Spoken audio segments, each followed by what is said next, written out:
Hey, what's going on, everyone? My name is Trogdor, and welcome back to my YouTube channel. It's been a while, hasn't it? But guess what? We have got so much exciting stuff coming forward.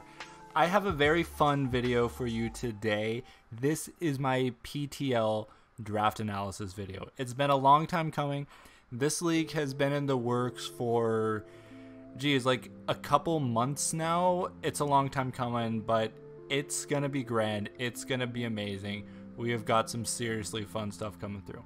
For those of you who do not know, the PTL is a draft league community. We have a total of we've got almost like 50 coaches in this one. So this is a Pokemon draft league in which every coach has 130 points to draft between 10 and 12 individually priced Pokemon.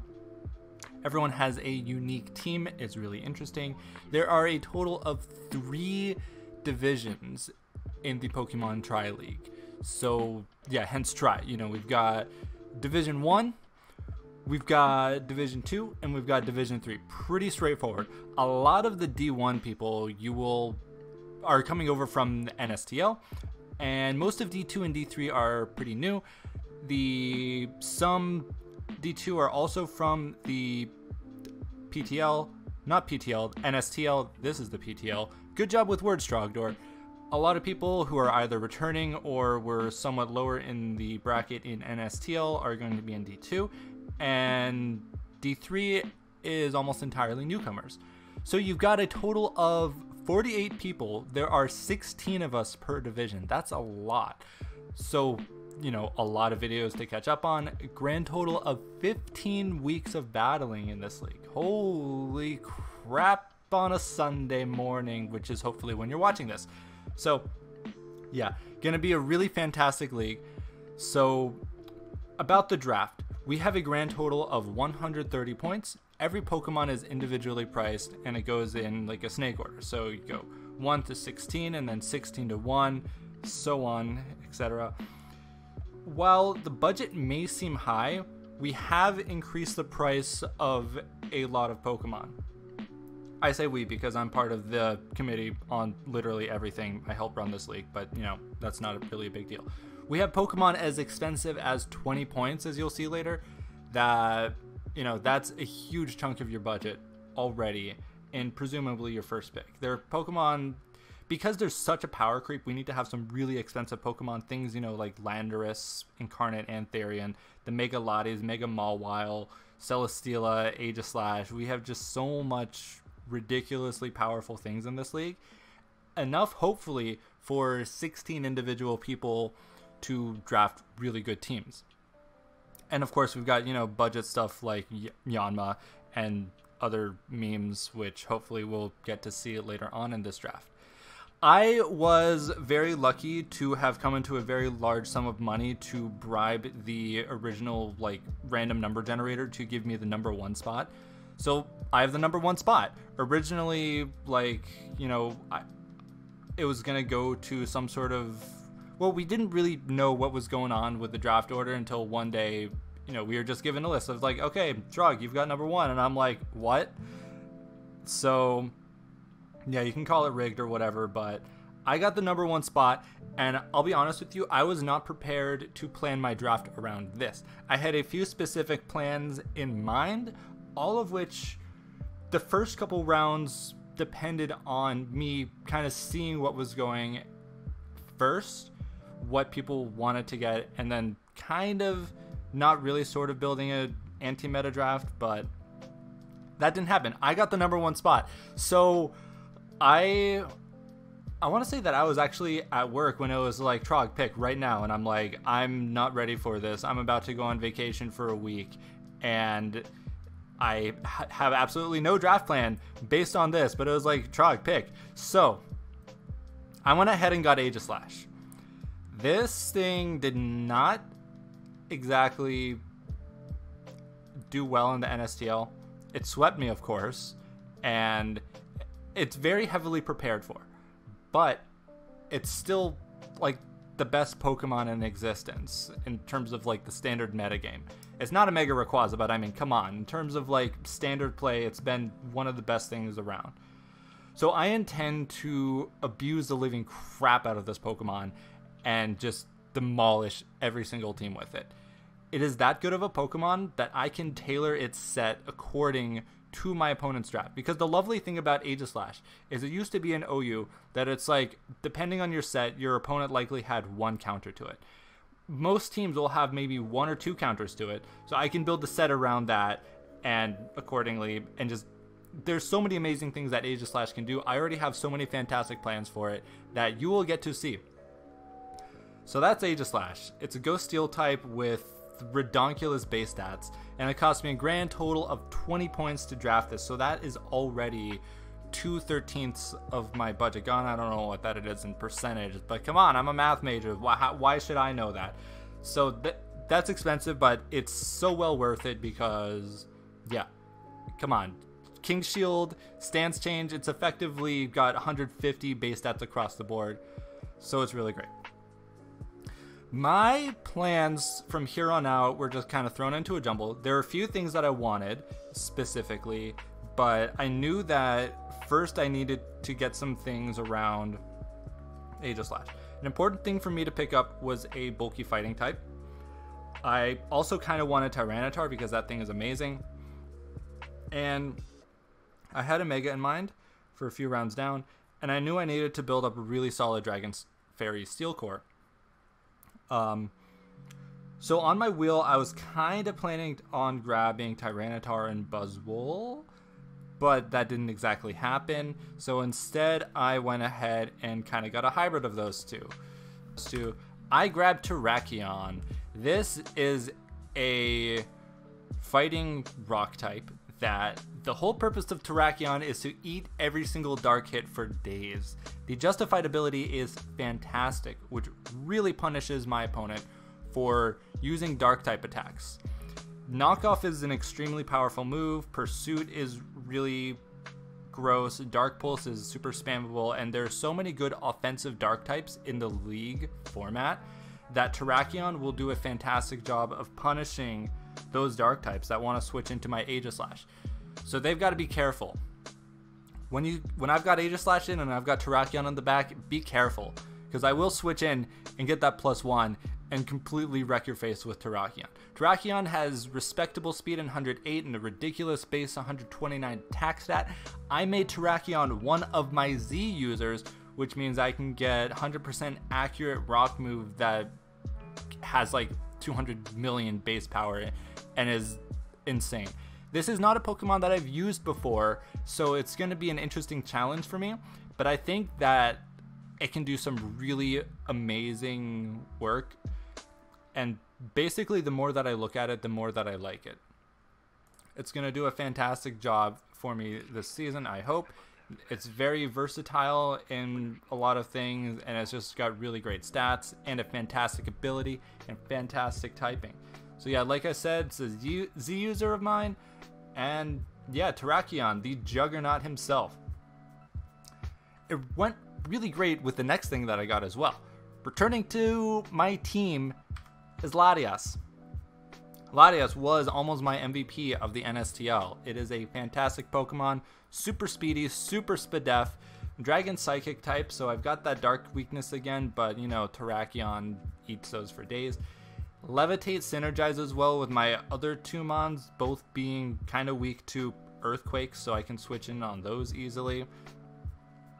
So Latias, fantastic Pokemon. I loved using it, and there's not a whole lot that I can say about it right now because I've already talked about it so much in my NSTL coverage, but basically I get Wish support, I get a buttload of Spadef, I get a fantastic Dragon type, I can run bulky sets, I can run support sets, I can run offensive sets, and it's just fantastic, and it's so hard for opponents to prep for because there's so many ridiculous things that I can do with it, and people know that I use it well. It's won me a few games in the past already, so this is something that I'm just really excited to bring back. So my next Pokemon is the aforementioned Mega that I really wanted to use this season, something that I know is going to do fantastic, something that is the main motivation for me wanting to draft a really thick fighting type, and that is Mega Slowbro. Mega Slowbro has a base 180 defense stat, and it can set up Calm Minds extremely easily, and a respectable special attack stat to back that all up. Mega Slowbro has the capacity to 6-0 entire teams. It's basically like Crocun but better. Crocun that can't get crit. And if I've got a good team around it to support it, it's going to do all that work. I'm really excited to have a bulky water of this capacity. I have reliable recovery. I have a very good move pool. And for the price that Mega Slowbro was, I think it's pretty great. Like, come on, 15 points for something that is going to eat entire teams by itself. Like, how much better can you get? So yeah, like I said, one of the original cores I wanted to go for was Mega Slowbro Buzzwole. That would have been really mean and gross, but you know, draft plans change when you get Aegislash, and you kind of have to build your first few picks around that. So yeah, super bulky Mega Slowbro, and another thing that I'm just super hyped to use in the PTL. So next up is another Pokemon that I really wanted to try out. Some people say it's bad, some people say it's good. Some people say that it has one of the best moves in the game, and that's Alolan Ninetales. So rounding out my Dragon Fairy Steel Core, I've got this Ice Fairy type, Ninetales Alolan. Pretty speedy, 109 speed. It's the second fastest thing on my team right now. I've got 110, 109, 108, 60 so far, so pretty good. Decent Spadef stat. Special attack is alright, it's alright, but considering that its primary attacks are Blizzard and Moonblast, which are very high-powered attacks, it hits decently hard. It gets the Hail ability, Snow Warning I think it is, or I forget what they were originally going to call it in Gen 3 before it was even an ability. It was like, ability, Hail. But yeah, Snow Warning on this Alolan Ninetales, which gets me a free Aurora Veil, so everything gets +2 in defenses. And you know me, I love using my setup moves and getting greedy, but this actually allows me to do that. So it's going to be used, of course, for a lot more than that. It's a very fast Pokemon that can run a great like Scarf or Spec set, because its offensive typing just does a ton of damage. So very excited to use Alolan Ninetales here. It was one of those things that was on my radar. I was kind of worried that it wasn't going to make it to me, but I was lucky that on my wheel I picked up this in Mega Slowbro, which is great. So I'm looking at my team. It's kind of alright so far. You know, I've got Aegislash, which is a basically one-man team on its own, supported by Terrakion and Latias. You know, I've got Alolan Ninetales to round out that fairy portion of the core. I've got Mega Slowbro, which is huge. So far, I'm kind of liking it. Of course, with any draft team, there are going to be a lot of checkboxes, and one of those checkboxes is a fast electric type. You like something that can go fast, hit Volt Switch, and do all that kind of shenanigans. So I'm very surprised that this thing was still on the board. Incoming, Galvantula. Now, when people see Galvantula, the first thing that they see is sticky webs, which is great because basically I get up webs and anything that's not flying type, it's slower. So that makes my team, if I plan it correctly, I can run much bulkier sets and not have to worry so much about my opponent's Scarfers and whatnot and all that speed creeping and jazz. But Galvantula is a very fantastic Pokemon on its own. For 10 points, I'm getting a very fast electric type with Compound Eyes, which means I can spam Thunder all the time.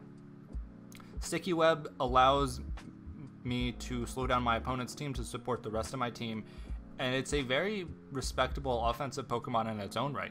Most importantly, it makes my opponent sweat, so they have to prepare for like, oh, I have to get rid of those sticky webs, and Galvantula is going to be super scary, and I'm so worried that he's going to bring the Galvantula, so it's in that regard. I think of the draft that I make, not just from my point of view, but also from my opponent's point of view.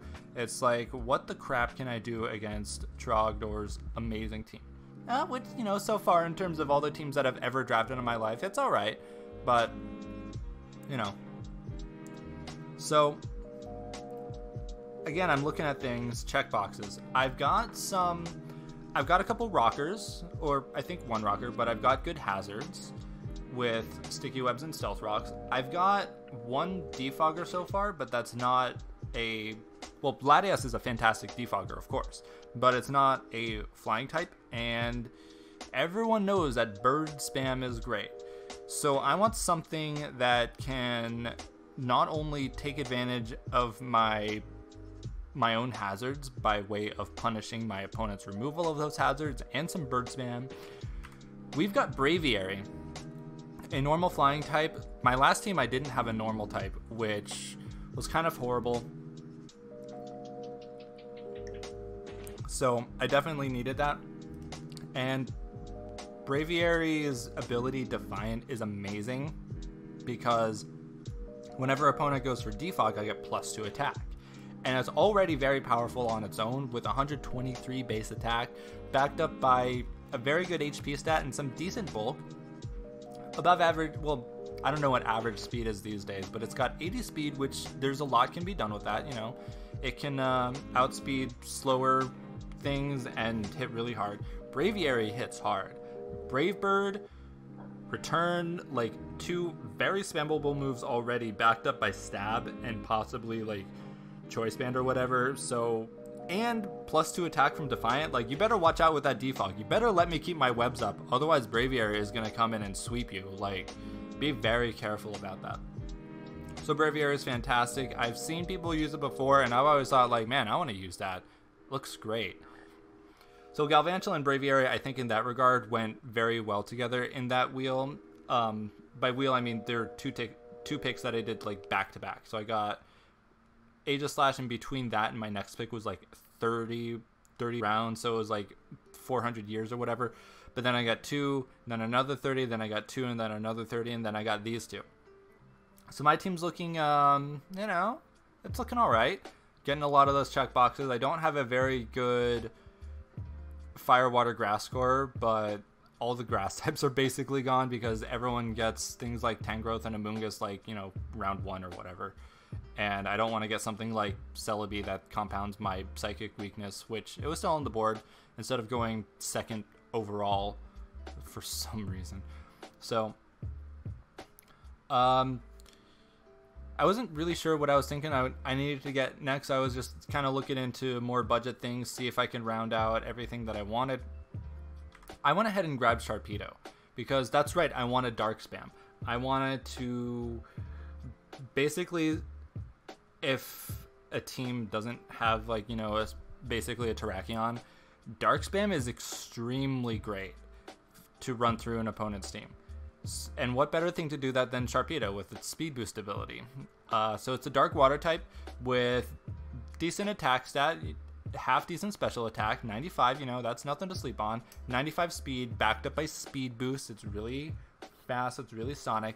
This is something that I chose as one of my Z users, so I can get some really speedy things, send in, you know, bulky thing, and then, oh no, Black Hole Eclipse. Or whatever coverage move to hit something really, really hard instead of getting, like, you know, barely 30% from a Psychic or Poison Fang. Instead, like, I do 50% and then can pick you off with Waterfall and Aqua Jet. So Sharpedo is a fantastic Pokemon, especially with the Z moves, so just excited to use it. It's something I've always thought was interesting. Good late game cleaner. It's definitely my kind of play style. And if I bring the shiny type, it's going to be purple, which is awesome. Might bring all shiny things this season. I don't know. I'm going to be playing some games on Wi-Fi, so that's going to be it's going to be really fun. Anyway, so next I grabbed Salazzle because it's really fast and it's a fire type. Basically my entire rationale right there. And it's great at killing fairies, especially pesky things like the Tapus and, you know, Clefable, which is just a fat annoying piece of doo-doo. So Salazzle's really fast and it has a fantastic ability in Corrosion, which it's very, very offensive, so you're not going to be seeing a lot of, like, offensive toxic use or whatever, but basically speedy, good special attack, and between the stab moves, you know, fire and poison, it does a ton of damage and it hits really hard. But yeah, my entire rationale was like, oh, fire type, oh, poison, fairies, kill, cool, yeah. Not a whole lot of much to say. I haven't used this before. I haven't seen a lot of other people use this in League format before, so I don't know how good exactly it'll be, But it'll be interesting if the matchup is right. You know, if you know, fire and poison can clean up a team, that'll be interesting. So far, the fastest thing on my team. And what else do I say about this? Yeah, Salazzle, cool. Next, I'm looking at my team. I need a grass type. I need a rapid spinner. I could use some more hazard setters. I think at this point, after everything, I had a total of 10 points left, and I can get either 1 Pokemon or 3 more. So I was really having trouble with my last few picks, but I decided, why not go for Alolan Sandslash? So this gives me a few of my check boxes in a spinner and a rock setter. It's an ice steel type, so I am kind of compounding some types, but it's very different rules from my other mentioned ice and steel types. Very good defense stat, 120, but nothing else is like really crazy. 100 attack. But one thing why I preferred to get Alolan Sandslash over regular Sandslash is the Slush Rush ability. Combine that with Ninetales Snow Warning, I've got a little bit of a Weather Core, which is something that I haven't really played before. But doing a Hail Core is interesting, and it's not really used because doing a Hail team is difficult. It's not like Rain, Sun, or Sand where multiple types can benefit from it. It's only ice types, and I've got 2 of those because drafting more than 2 ice types would be kind of not very smart. So that's Sandslash. It's good rocker, good spinner, and if the matchup is right, can pull off a little weather sweep, which would be amazing because 65 double, that'd be pretty fast. And once I'm able to identify my opponent's Scarfer and whatnot, this will most likely be able to outspeed entire teams. So it's great. So I stand by my pick. Some people kind of question it, and it's like, oh, Sandslash is bad. It's got, 2 quad weaknesses, and that being fire and fighting. But, it's more likely going to be offensive or supported, not really defensive and stuff. So next up, I went ahead and grabbed Torterra because it had the dual typing of things that I needed, being grass and ground. It's a very bulky thing, and my team needed a fair bit of bulk. My first few picks were very bulky, but then I got some frail offensive crap, so now I've got Torterra. It's another rocker, which is great. I like having multiple stealth rock options instead of just one thing, which is one thing I really did not like about my team in the NSTL. So it gives me more options in that. I can stop Volt Switch shenanigans, and it does general bulky grass type things and hits really hard with Wood Hammer. Base 109 attack, it's something. It's something, and then Wood Hammer does a ton of damage. So it's not going to be, crazy amazing or anything, but I just so happened to fit a lot of things that I needed. Something, I got a pretty well-rounded team. Got some good cores. I got some good things that cover each other's weaknesses. Got a fair amount of hazards and removal, and punishment for people setting up and removing. Got a spin blocker. Got a defiant user. So this team's looking pretty good, I gotta say. And I've got what was it? 2 more points left. So guess who else is coming back to my team? The one and only Yanma, my Apache attack helicopter. And Yanma is coming back. It's going to get what it deserved. It came so close at the very end of my season to bringing it all home, but not quite. So yeah, of course it's a meme pick, but I had to get everyone super hyped up about Yanma. Like, guys, it's coming back. Yanma is back, and I'm so excited about that. And everyone knows what it does. I mean, come on. Speed boost, tinted lens, great abilities. It is, of course... Oh, I actually want to go back... This guy's a Z user. Right here. Alolan Sandslash is my 3rd Z user because it fit into my budget.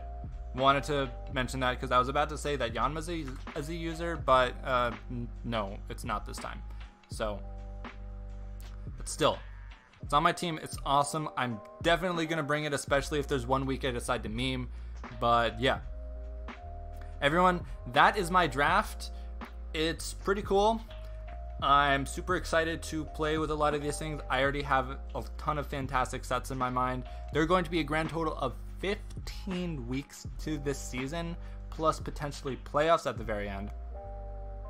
But otherwise, it's just going to be, you know, avoiding relegation. If I am in the top 13, I stay in D1, so I could be fighting for that. But I also have playoffs to fight for. So that's going to be really cool and exciting. I hope everyone enjoyed watching the video. If you've got questions about my roster, why I drafted certain things, and stuff like that, feel free to leave that in the comments section below. If you are hyped for the season, give the video a like. And if you want to see more content from me, subscribe, because I have, like I said, a lot more exciting content coming up, not just from the PTL, although that is going to be the bulk of my channel going forward. So super excited about that. Got Showdown and Wi-Fi battles coming through this, so stay tuned for that. Super hyped for this season and super hyped for YouTube in general. So thank you everyone so much for watching. Stay tuned for more, but in the meantime, I will see you later. Bye-bye.